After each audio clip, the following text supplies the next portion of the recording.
Friends, welcome back to पवन वाग academy और मैं हूं आपका इंग्लिश दोस्त परमेश्वर सराटे। दोस्तों, unit 2.2 the three questions bye Leo Tolstoy, ये लेसन हमने देख लिया है। इसका वर्कशॉप हमने शुरू कर लिया है ऑलरेडी और इसके कुछ क्वेश्चंस हमने कर भी लिए। पहले 5 क्वेश्चंस हमने कर लिए हैं। अब हम चलते हैं छठे क्वेश्चन की ओर और पेज नंबर 58। ठीक है, तो चलिए आगे बढ़ते हैं क्वेश्चन नंबर 6 के साथ। Choose the correct answers and fill in the blanks. Question number 6. अब यहाँ पर क्या करना है? Choose the correct answers and fill in the blanks. Varied, paragraph 3. Paragraph 3 में जो varied ये word आया है, उसका क्या मीनिंग होता है हमसे पूछा गया है। तो उसका मीनिंग होता है नंबर 1, उसका जो ऑप्शन है डिफरेंट। वेरीड का मतलब होता है डिफरेंट, अलग अलग। जैसे हमने हिंदी में भी उसको देखा है, अलग अलग, है ना। ठीक है, ये हो गया A. B, many learned people came to the court and gave. Many learned people came to the court and gave different answers. Option 3 option, third option जो है डिफरेंट आंसर्स। ठीक है, उसके बाद में C, the synonym of convinced is. Convinced का जो synonym है, उसका जो मीनिंग है वो है, उसका ऑप्शन है पहला परसुएडेड। ठीक है, उसके बाद में है D, option D, the king wanted to know the dash time to begin everything. The king wanted to know the dash time, है ना, dash time to begin everything. और उसका जो ऑप्शन है वो है नंबर 1, राइट, राइट टाइम। ठीक है, ई, पांचवा है I pay you to answer my questions here. Pray means, pray का यहाँ पर क्या मतलब होता है, और उसका आंसर है नंबर 2 जो है रिक्वेस्ट, है ना, विनती। प्रे का मतलब यहाँ पर रिक्वेस्ट है। और आखिरी जो है number 6, choose an adverb that collocates with breathe. Breathe के साथ जो कोलोकेट करता है। अब कोलोकेशन क्या होता है, ये एक अलग टॉपिक है, और कोलोकेशन का मतलब एक छोटे संक्षिप्त में मैं आपको बताना चाहूंगा कि कोलोकेशन क्या होता है। देखो, अभी इसको अगर हम को लोकेशन, है ना, लोकेशन मतलब, लोकेशन मतलब उसकी जगह है ना, और को मतलब साथ, साथ वाली जगह है में, है ना, साथ वाली जगह में मतलब जो दो शब्द एक साथ आ सकते हैं, है ना। मतलब इंग्लिश में क्या होता है, देखिए इंग्लिश में बहुत सारे ऐसे वर्ड्स होते हैं जो इंटरचेंजेबली यूज नहीं की जा सकते हैं। जैसे फॉर एग्जाम्पल मैं आपको बताता हूं, अगर मुझे बताना है कि मेरी कार बहुत बड़ी है, मतलब इसमें बहुत सारे लोग बैठ सकते हैं, तो उसके लिए देखिए लार्ज, ये जो एक शब्द हो सकता है, उसके लिए बिग, ये भी शब्द हो सकता है, उसके लिए रूमी, ये भी शब्द हो सकता है ना। उसके लिए हम क्या कहेंगे, लार्ज है, बिग है, रूमी है, और क्या कह सकते हैं। ठीक है, ये 3 शब्द है। अब देखिए इन तीनों शब्दों के माने, मीनिंग्स अलग अलग होते हैं। जब मैं ये कहना चाहता हूं कि मेरी कार में बहुत लोग बैठ सकते हैं, तो उसके लिए रूमी कार, ऐसा ही हम कहेंगे, लार्ज कार या बिग कार नहीं कहेंगे। ठीक है, बात समझ में आ रही। तो इसी को कहते हैं, अब यहाँ पर ये भी वर्ड है, ये भी वर्ड है, पर ये इसके साथ नहीं जा सकते हैं, तो रूमी ही कार के साथ आ सकता है। इसी को हम कहते हैं कोलोकेशन। ठीक है, COLLO, उसका 2 L होते हैं उसपे, कोलोकेशन। ठीक है, समझ में आ रही है बात। तो इसको कहते हैं कोलोकेशन, है ना। जैसे अभी देखिए लार्ज है, बिग है, रूमी है, उसके बाद में टॉवरिंग है, उसके बाद में हेफ्टी है। अभी वैसे देखा जाए तो ये सारे के सारे जो शब्द है इनके मीनिंग्स एक ही है, मतलब बड़ा, है ना। ये सारे शब्द का मीनिंग है बड़ा, ठीक है। पर अगर इसको हम पर्सनैलिटी के साथ में यूज करना चाहते हैं तो हम लार्ज पर्सनैलिटी, बिग पर्सनैलिटी ऐसा नहीं कहते, हम कहते हैं टॉवरिंग पर्सनैलिटी, है ना। तो इसको कहते हैं कोलोकेशन। कोलोकेशन का मतलब क्या है कि एक जैसे मीनिंग वाले बहुत सारे शब्द होते हैं, पर खास वर्ड्स के साथ, खास नाउन्स के साथ वही खास शब्द हम यूज कर सकते हैं, उसी को हम कोलोकेशन कहते हैं, है ना। अब यहाँ पर हमने टॉवरिंग पर्सनैलिटी, है ना, रूमी कार। अब देखिए फीस, किसी स्कूल की या किसी कॉलेज की फीस बहुत ज्यादा है ऐसा कहा जाना है, तो देखिए अब लार्ज है, बिग है, टॉवरिंग है, हेफ्टी, फीस के साथ हम यूज करते हैं हेफ्टी फीस। बात आपके समझ में आ रही है क्या? देखो इसी को हम कहते हैं कोलोकेशन, ठीक है। तो एक नया टॉपिक हमने इसमें यहाँ पर देख लिया है, पर ये भी जानना जरूरी है, ये हमें समझना जरूरी होता है, ठीक है। चलिए अब इसके ब्रीथ, है ना, इसके साथ में जो कोलोकेट करने वाला वर्ड है, हरीडली नहीं होता है, हार्डली नहीं होता है, कामली भी नहीं होता है, हेवीली, है ना। Heavily, heavily breathe, he breathe heavily, breathe is verb, heavily is adverb. तो ब्रीथ हेवीली इस तरह से उसको यूज किया जाता है, उसके साथ वही कोलोकेट करता है। चलिए अब अगला जो सवाल है उसमें कुछ क्वेश्चंस हमको पूछे गए हैं और उनके आंसर्स हमको देने हैं, पर अब यहाँ पर वो आंसर्स हम नहीं लिख सकते हैं क्योंकि वो लॉन्ग आंसर्स है, वो जो क्वेश्चंस है उनके आंसर्स लॉन्ग आंसर्स है। तो answer the following questions. The learned people were sometimes divided in their opinions, different persons giving different answers. At other times, none of them gave an answer. They all suggested ways to looking for an answer. Can you point out one example each? देखो लोगों ने क्या कहा, देखिए यहाँ पर क्या पूछा जा रहा है कि भाई वहां पर जो लोग आए थे, राजा ने जब घोषणा करवा दी थी, तो उसके बाद में वहां पर जो जितने भी लोग आए थे उन्होंने क्या किया था, अलग अलग अपनी ओपिनियन दी थी, राजा को अपने विचार प्रकट किए थे। Different person giving different answers eight other times. कभी कभी वो उन्होंने क्या किया, आंसर तो नहीं दिया, आंसर का क्या कहते हैं, आंसर के बदले आंसर को ढूंढने के लिए या सवाल का जवाब ढूंढने के लिए कुछ रास्ते उन्होंने बताए। जैसे एग्जाम्पल हमको देना है तो सबसे पहले तो अलग अलग जवाब जो दिए गए थे, तो राजा को जब पूछा गया कि भाई सबसे महत्वपूर्ण व्यक्ति कौन है, राजा ने जब सवाल पूछा कि मेरे लिए सबसे महत्वपूर्ण कौन है, तो कभी किसी ने कहा काउंसिल ऑफ मिनिस्टर्स है, किसी ने कहा जो मंत्रीगण है वो है, किसी ने कहा राज्य की सुरक्षा करने वाले सेनानी बहुत इंपॉर्टेंट है, किसी ने कहा कि जो भगवान की पूजा अर्चना करते हैं वो प्रीस्ट्स बहुत इंपॉर्टेंट है। इस तरह से अलग अलग जवाब लोगों ने उन्हें दिए। ये हो गया एक एग्जाम्पल। अब जब राजा ने पूछा कि सही समय कैसे कौन सा है, तो इसके जवाब में जवाब से ज्यादा उनको जवाब ढूंढने का रास्ता देने की कोशिश की गई, जहां पर उन्होंने कहा कि एक आदमी के लिए ये जवाब ढूंढना बहुत मुश्किल है, इसलिए राजा को एक मंत्री परिषद रखनी चाहिए, मंत्री गट रखना चाहिए, जो इस सवाल के ऊपर विचार मंथन करे और फिर राजा को सुझाए, राजा को बताए कि सही समय सही वक्त किसी भी काम को करने का कौन सा है।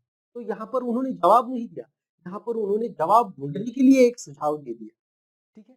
तो इस तरह के उदाहरण हम दे सकते हैं कि पहले तो इसमें they gave different answers, so some in reply to his question that who is the most important person, some said that it was the ministers, some said it was soldiers, some said it was the priests, ठीक है। And in other situation there they did not give the answer directly but suggested ways to find out answer, was to the question, the reply to the question like what is the right time to begin, how to find out or what is the right time to begin a task or any work। तो उसके जवाब में, तो in answer to in answer to this question, they suggested that it is not the work of one single man to find out that. Rather, we should have a council of ministers who will definitely work out the right time to do any work. तो they suggested that. तो हम ऐसा कह सकते हैं कि इस तरह से वो अलग-अलग जवाब उनको मिले। चलिए, though the hermit did not say anything to the king for some time, he did not ignore the king or treat him rudely in any way. Do you agree? What evidence of his politeness can you point out? What shows that he listened and responded to king's words? देखो, भले ही राजा उस साधु के पास गया तो राजा ने जो कुछ बात कही, ऐसा नहीं है कि साधु ने उनको बहुत ही बुरा उनके साथ बहुत बुरा बर्ताव किया, बुरा व्यवहार किया, पर उन्होंने उनकी बात सुनी, सब कुछ किया, पर उनको सिर्फ इग्नोर किया, ना कि उनको रूडली बिहेव किया, है ना? ऐसा कहा जा रहा है। तो इसका क्या हम एग्जाम्पल दे सकते हैं कि देखिए, जब राजा वहां पर आया, राजा ने उनसे पूछा कि I want answer to 3 questions, तो उन्होंने सुन ली उनकी बात। सबसे बड़ी चीज है कि उन्होंने उनकी बात सुनी। He listened to whatever the king had to say. तो सबसे पहली बात तो ये थी कि उन्होंने उन पर ध्यान दिया, उनकी बात उन्होंने सुनी। ये बहुत बड़ी चीज होती है। दूसरी बात, जब राजा थक गया तो राजा को उन्होंने कहा कि ठीक है, आप थोड़ी देर आराम कर लीजिए। You rest for a while, you are tired, you rest for a while, now I do the work. इस तरह से उन्होंने राजा को बिल्कुल भी अपमानित करने की कोशिश नहीं की। उन्होंने उनको उनका सम्मान ही किया। The hermit spoke only to common people, so the king put on simple clothes. Do you think the king hoped to be mistaken for a common man, or was just he showing that he was a humble person? What shows that the hermit knew him to be the king? देखिए, राजा ने जब ऐसा पता चला राजा को कि वो सिर्फ सामान्य लोगों से बात करता है, तो उसने क्या किया, राजा ने अपने कपड़े बदले और बहुत साधारण से कपड़े पहने। तो इसका मतलब क्या होता है कि राजा ऐसा बताना चाहता था, ऐसा दर्शाना चाहता था कि वो एक बहुत ही सामान्य व्यक्ति है, या फिर ये बताना चाहता था अपने कार्य, अपना जो काम उसने किया कि वो कपड़े पहनने का, तो उससे ये बताना चाहता था कि वो बहुत ही सामान्य व्यक्ति है, या फिर ये दर्शाना चाहता है कि वो एक बहुत ही हम्बल व्यक्ति है, बहुत ही क्या कह सकते हैं, विनयशील व्यक्ति है ना? तो यहाँ पर हम दूसरा ऑप्शन ज़्यादा प्रेफ़र करेंगे, क्योंकि राजा ने कहीं पर भी ऐसा बताने की कोशिश नहीं की, सिर्फ़ कपड़े साधारण इसलिए पहने थे कि वो बताना चाहता था कि भई मैं बहुत ही विनयशील व्यक्ति हूँ। और ये कैसे पता चली, है ना? मतलब उस साधु को ये कैसे पता चला कि ये जो राजा है, ये जो व्यक्ति है, ये राजा है और ये सामान्य व्यक्ति नहीं है। ये किस चीज़ से हमें पता चलता है कि उसको राजा को वो साधु ने थोड़ा इग्नोर किया, सिर्फ़ उनको अनदेखा किया, कुछ देर के लिए उनको सुना, उनको बहुत अच्छा बर्ताव उनके साथ किया, लेकिन उनको कुछ देर के लिए उनसे बात नहीं की। यही हमको ये बताता है कि उन्हें समझ में आ चुका था कि वो राजा है और सामान्य व्यक्ति नहीं है। चौथा, did the king behave as an ordinary person rather than as a ruler at hermit hut? What shows it? Did he also act as a good kind person? When did he do so?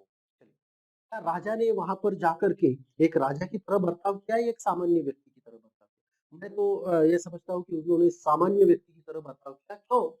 कि वो जाने के बाद उन्होंने ऐसा नहीं कहा कि मुझे आप जवाब दो। तब साधु ने उनको अनदेखा किया, उनकी ओर ध्यान नहीं दिया, तो वहां पर रुके, फिर उनका काम भी करने लगे। तो ये सारी चीजें हमें ये बताती है कि वो एक सामान्य व्यक्ति की तरह वहां गए और सामान्य व्यक्ति की तरह ही उन्होंने बर्ताव किया, और उन्होंने एक विनयशील व्यक्ति की तरह भी व्यवहार किया, क्योंकि वो रुके, क्योंकि जवाब उनको चाहिए थे, इसलिए वो वहां पर रुके जवाब मिलने तक, है। और दूसरी बात, अब उन्होंने विनयशीलता का व्यवहार दर्शाया, तो वो जो व्यक्ति, जख्मी व्यक्ति उनकी ओर भागते हुए आया था, उसकी सेवा करके उन्होंने अपनी विनयशीलता का परिचय दिया है। तो यहाँ पर इंग्लिश में आंसर हम लिखेंगे कि yes, the king behaved like an ordinary person, because when the hermit ignored the king waited there for his answers and also helped him in his work. That shows that he was kind also, and his kindness was more obvious or more seen when he helped the injured person and he served the injured person, ठीक है। और आखिरी सवाल है, do you think hermit new before hand not only about king's arrival but about the ambush by his enemy? Think a little about this and say what do you really feel. देखिए, क्या वो साधु को पहले से ही पता था कि राजा आने वाला है और उसको मारने वाला व्यक्ति भी आने वाला है? ये पहले से था पता? सोचो, जरा सोच कर देखो। तो मुझे ऐसा लगता है कि हाँ, उनको पहले से ही पता हो, क्योंकि ज्ञानी लोग हैं तो उनको शायद थोड़ा बहुत क्या कहते हैं, सिक्स्थ सेंस जरूर होता है, कहीं ना कहीं पर उनको ये चीजें पता चलती है। तो यहाँ पर भी उसी तरह से हुआ कि वो राजा वहां पर आया, फिर बाद में जवाब देने के बजाय वो रुके, उन्होंने सही वक्त का इंतजार किया, क्योंकि उनको पता था कि ऐसा होने वाला है। और उन्होंने सीधे से जवाब ना देते हुए राजा को उस सिचुएशन से ही, उस परिस्थिति से ही उन्होंने जवाब निकाल कर राजा को दिए। तो ये चीजें हमें बताती है कि शायद उनको पहले से पता हो या फिर पहले से ही उनको ज्ञान हो चुका था कि ऐसा होने वाला है, ऐसा हो सकता है। ठीक है, तो चलिए, सो इसका आंसर मैं इंग्लिश में बता देता हूँ एक बार और फिर आगे बढ़ते हैं। तो may be yes, we come to know that the hermit might have got to know or might have known these things beforehand, because when the king came there to seek his answers, the hermit did not reply anything and waited for the right time to give king or to illustrate king his answers. Number one. Number two, when the injured person arrived there, he did not give the answers to the king directly. Rather, he waited for the situation to happen and through which he gave the answers to the king. ठीक है, चलिए, question number 8 है, ABCDEFGHG, ऐसे 8 हमें यहाँ पर sentences दिए गए हैं।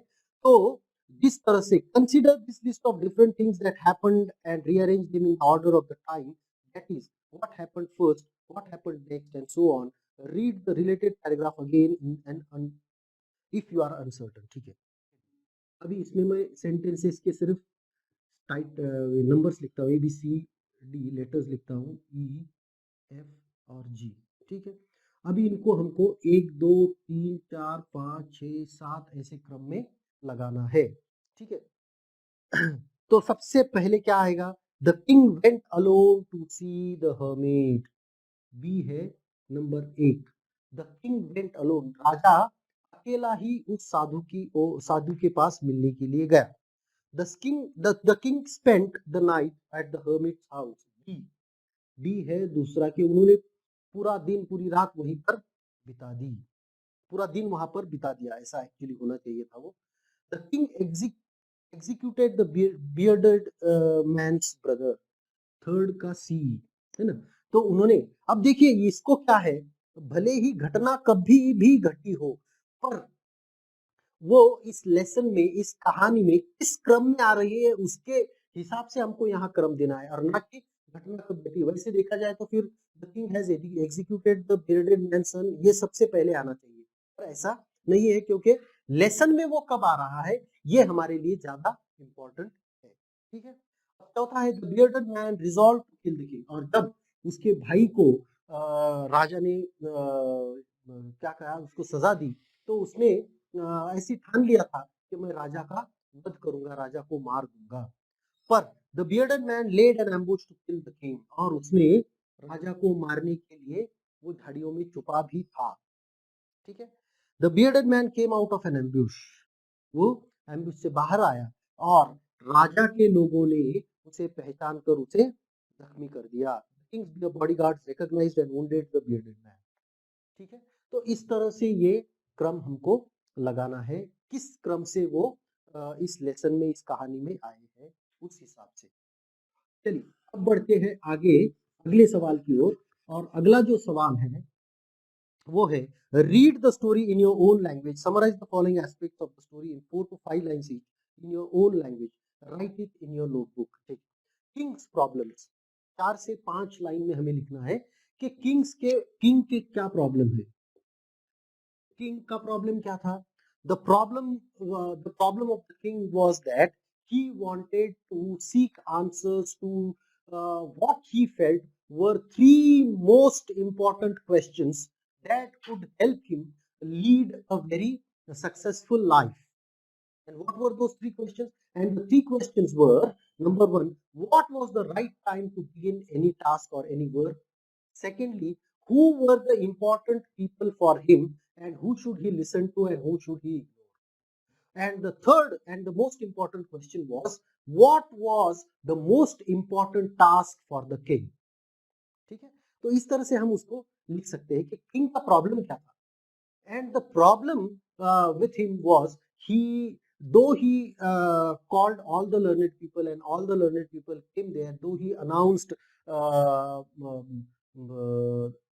reward for it, he did not get any satisfactory answers from anyone. ठीक है, तो ये हम कह सकते हैं कि उसका प्रॉब्लम क्या था. राजा का प्रॉब्लम क्या था कि भाई उनको 3 सवालों के जवाब चाहिए थे. क्या थे 3 सवाल, वो हमें बताने हैं. फिर 3 सवाल बताने के बाद वो सवालों के लिए इनाम की घोषणा करने के बावजूद उनको उन सवालों के जवाब नहीं मिले थे. यही राजा की प्रॉब्लम थी. ये हम 4-5 लाइन्स में लिख सकते हैं. Attempts made to find a solution. फिर राजा ने उसके लिए क्या प्रयत्न किए, क्या उन्होंने कोशिश की जवाब पाने के लिए. तो उन्होंने क्या किया, सबसे पहले तो उन्होंने घोषणा कर दी. दूसरी बात कि इनाम की घोषणा कर दी, है ना.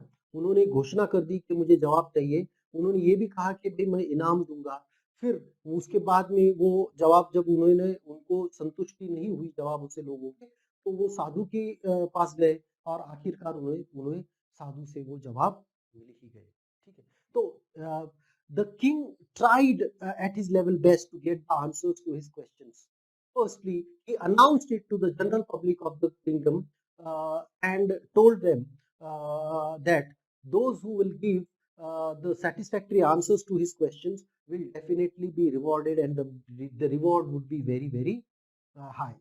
But after people came and tried to give him answers, he was not satisfied with their answers and nobody got the. Finally, when he was told about a hermit that lived in far off jungle, he went there. He went there as a common person because he came to know that. तो उन्होंने क्या क्या कोशिश की वो भी हम बता सकते हैं कि he went there as a common person because he knew he talks only to common people.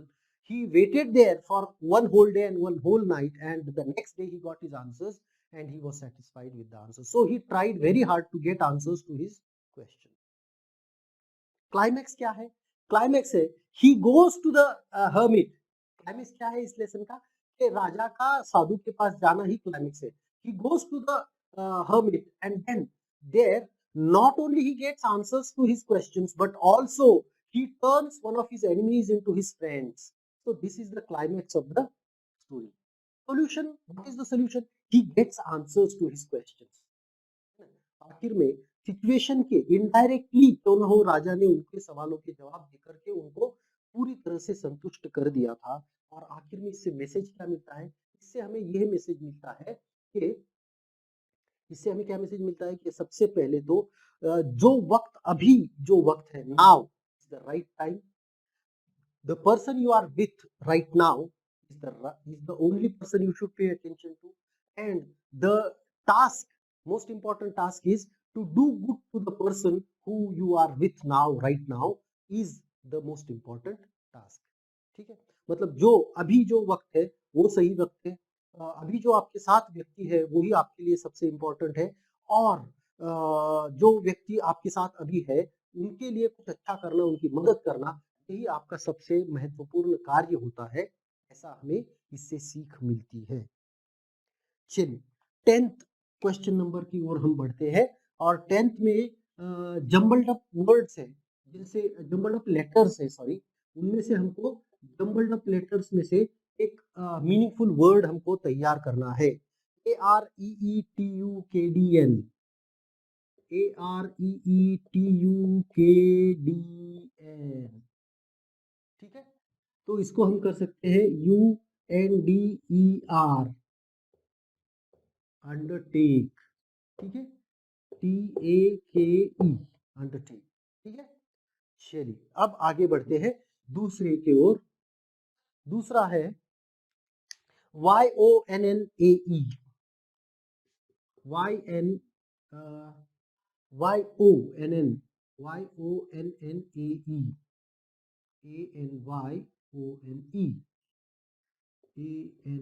ANYONE anyone, ठीक है। चलिए नेक्स्ट है AUBGYR, है ना, OAD, AUBGY ROAD, रोड, है ना। तो ये क्या होगा, BODY, बॉडी गार्ड, ठीक है। GUARD,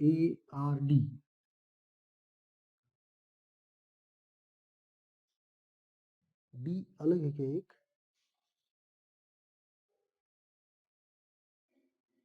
चलो नेक्स्ट, फेर, फ्रा, FRAWERA,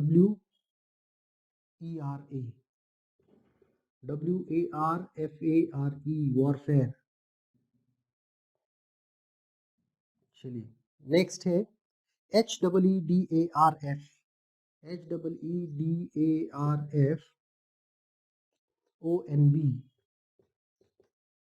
तो ये हो गया बिफोर हैंड,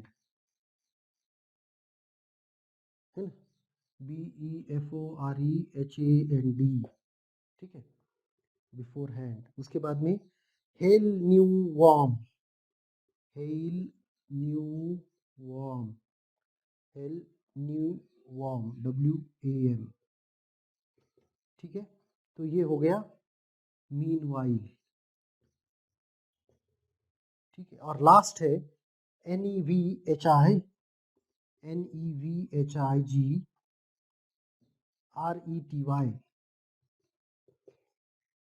है ना, एवरीथिंग, ठीक है। तो इस तरह से हम उसको कर सकते हैं, ठीक है। चलिए अगला सवाल 10th क्वेश्चन का बी सब question, from the story find collocations. देखिए अभी कोलोकेशन का क्वेश्चन हमने ऑलरेडी देखा है, इसमें हमको स्टोरी में से कोलोकेशंस ढूंढने हैं, इंपॉर्टेंट, है ना। पहले मैं शब्द लिख लेता हूँ सारे के सारे, इंपॉर्टेंट, इंटेंटली, इंटेंटली, उसके बाद में फेल एंड, फेल एंड, उसके बाद में वाइडली, उसके बाद में राइट, उसके बाद में डैश टाइम, उसके बाद में डैश ब्लड, उसके बाद में simple dash, dash closed, dash sleep and dash peace, ठीक है। तो चलिए एक एक करके देखते हैं। मोस्ट इंपॉर्टेंट, ठीक है, gazing intently, frail and weak, widely renowned, ठीक है। उसके बाद में है right time, warm blood, simple clothes, dash closed, eyes closed, dash asleep, fell asleep, and made peace.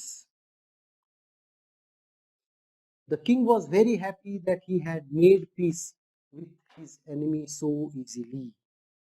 ठीक है, चलिए अब चलते हैं आगे। अब आखिरी सवाल हम कर रहे हैं, इसके बाद में सारे राइटिंग के क्वेश्चंस हैं, इसलिए उसकी ओर हम ज्यादा ध्यान नहीं देंगे, पर आखिरी क्वेश्चंस हम कर रहे हैं। अब देखिए इसमें हमको क्या करना है, finite and non finite verbs को हमको डिफाइन करना है। तो पहले सवाल में एक वर्ड है, वर्ब्स है डिसाइड्स एंड दूसरा है टू गो, है ना। टू गो है नॉन फाइनाइट और डिसाइड्स है फाइनाइट। देखिए जो जिससे जिस वर्ब में सब्जेक्ट के नाउन प्लूरल सिंगुलर से पर्सन से सिंगुलर से प्लूरल से जिसमें फर्क पड़ता है या फिर उसके टेंस से भी फर्क पड़ता है तो उसको हम कहते हैं फाइनाइट वर्ब, और जिससे फर्क नहीं पड़ता है उसे हम नॉन फाइनाइट वर्ब कहते हैं। चलिए, I have dash to you, I have come to you, तो ये है फाइनाइट वर्ब, है ना। उसके बाद में he gave the reward, gave फिर से फाइनाइट। चौथा सवाल है the hermit was digging, digging is non finite, ठीक है। उसके बाद में I pray, pray I pray finite. उसके बाद में और आंसर, आंसर है to answer my question, to answer है ना, आंसर ये नॉन फाइनाइट है, to answer. forgive, forgive is finite, and began, began is finite, and to sink is non finite, ठीक है। तो इस तरह से हम वर्ड्स को आइडेंटिफाई, वर्ब्स को आइडेंटिफाई कर सकते हैं। तो यहाँ पर हमारा ये लेसन यूनिट 2.2 3 क्वेश्चंस खत्म होता है। आशा करता हूँ ये वीडियो आपको पसंद आया होगा, पूरे इस पर के वीडियोस आपको पसंद आए होंगे। ये वीडियो अगर आपको पसंद आए तो उसको लाइक जरूर कीजिएगा, दोस्तों के साथ शेयर कीजिए और पवन वाघ एकेडमी को सब्सक्राइब करना मत भूलिएगा। Thank you very much, good bye.